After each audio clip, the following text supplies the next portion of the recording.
Hello, ladies and gentlemen, and everything in between. Welcome back to Geeks Reads. Man, my brain's just foggy this morning. Anywho, today I want to talk about Those Who Hunt. No, about Traveling with the Dead by Barbara Hambly, a sequel to Those Who Hunt the Night, an image of which you will see here. Man. So, as I said, this is a sequel to Those Who Hunt the Night by Barbara Hambly. I'm only going to give a broad outline of the general storyline. There may be some spoilers for the previous book, but I want to talk about something a little bit different. I'll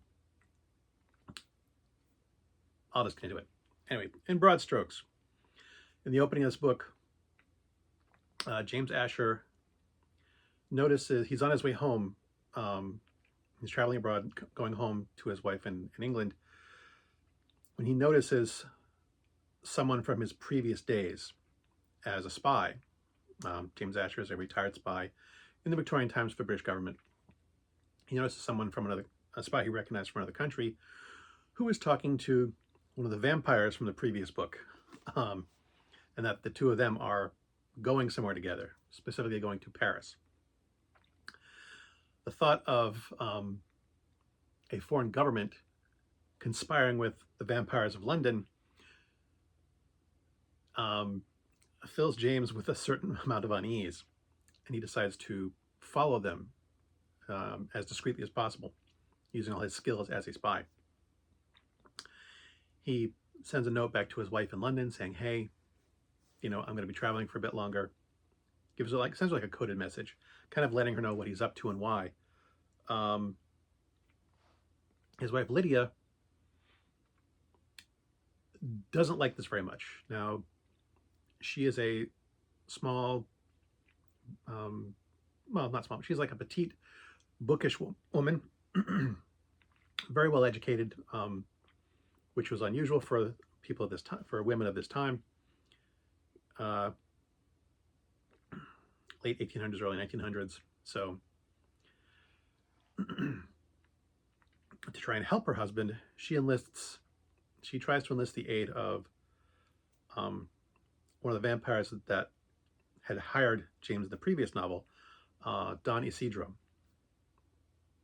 And she manages to locate one of his secret hiding houses, tells him what James told her about a foreign government working with one of the vampires that he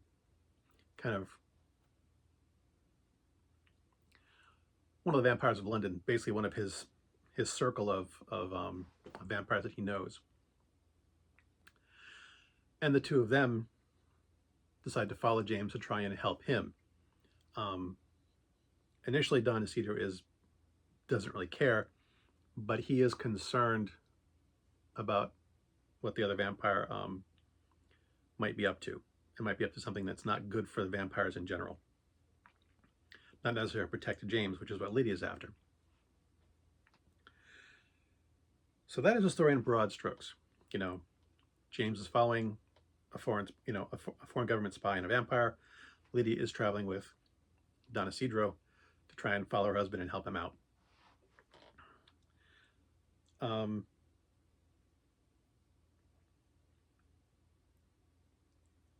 Not sure what to say about the story aside from that. I mean, it's a good story. As sequels go, this is at least as good as the first book, in my opinion. But one of the things I wanted to talk about was how Barbara Hambly creates her characters. And they all seem to be not necessarily flawed, but I've reviewed Dragon's Bane, also by her, and there's something similar in in her characters. Like James Asher, who is the primary character in the first book, and one of the primary characters in this one, is a foreign government spy, a foreign British spy, who, in order to protect his identity prior to the events of the first book, he had to protect his identity. He had to kill a 12-year-old boy, and it kind of broke him. It's like, I'm done. He basically went home to England, retired, and asked a girl he'd been secretly in love with to marry him, his current wife, Lydia. Those events all happened prior to the first book. But it's the kind of thing that haunts him, the things he was forced to do as a spy for his government and to protect himself. He is in some ways a broken man. He would have been perfectly content to live out his life as a professor of linguistics and language at Oxford.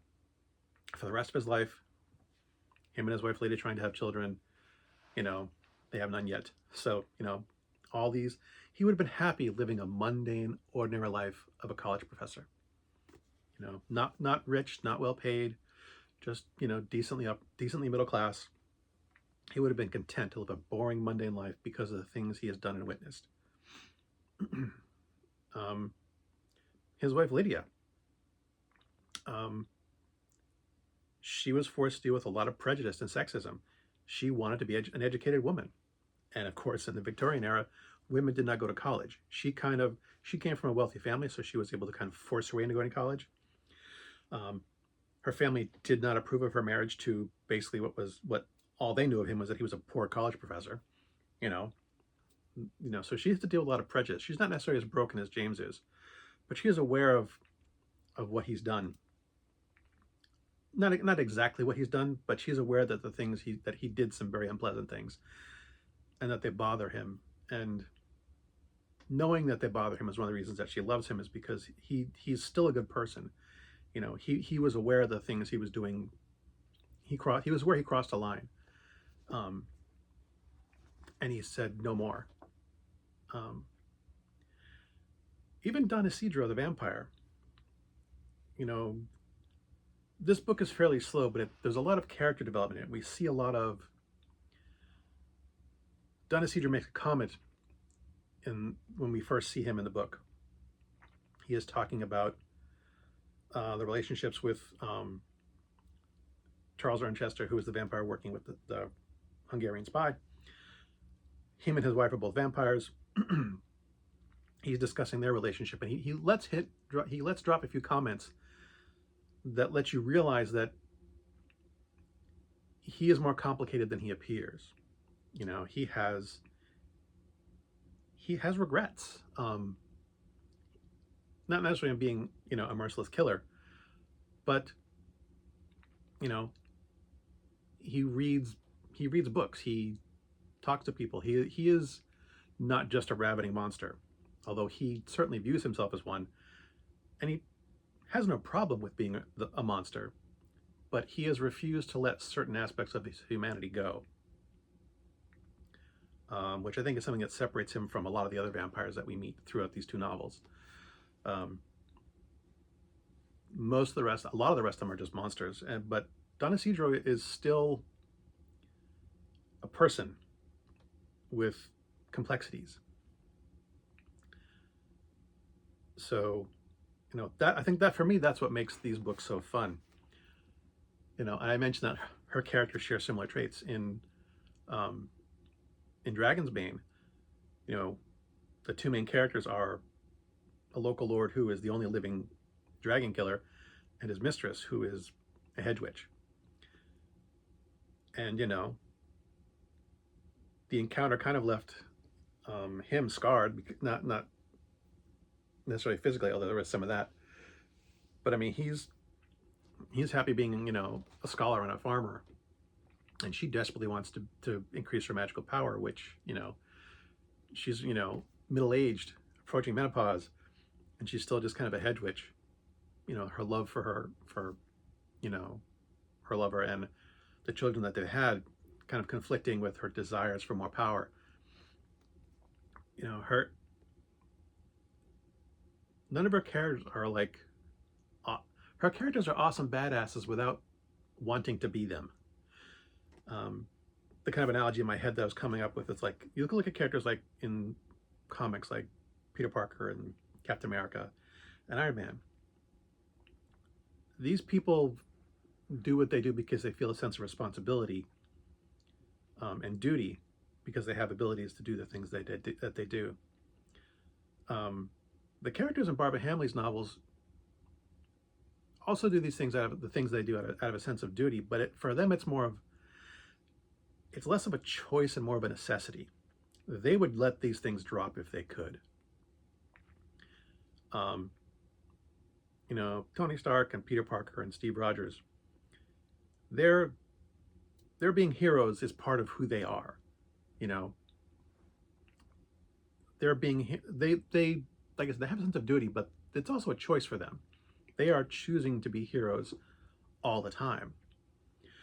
Whereas the characters in this book, like I said, James Asher doesn't want to be a hero.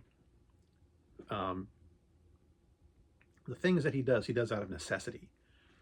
Yes, he has a choice, but the choices of letting things go are just horrific.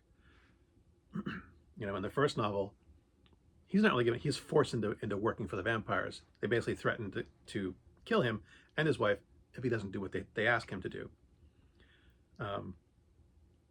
And their form of payment is basically just to let him and his wife live their lives without, the vampires interfering with them. They don't need to. They can just wait for him to die of old age. They don't need to do anything else. But in this book, again, Lydia and James are doing things not because they don't view these things as a choice. They have to do these things for the greater good, where they would much rather sit at home and do nothing. And as Peter Parker would rather be a student, but he goes out and fights ordinary crime, not just which he could let the cops handle. He doesn't just fight supervillains. Peter Parker kind of enjoys being a superhero, and so does Tony Stark and Captain America. They do take a certain amount of pleasure from the things that they do. James Asher isn't having a good time here. He doesn't between novels, he's not going out being a vampire hunter or getting involved in the supernatural any more than he feels absolutely necessary to try and protect himself from the vampires, to try and build defenses around himself from them. So I find that aspect of this interesting as well, is that he's a reluctant hero, if you can even call him that.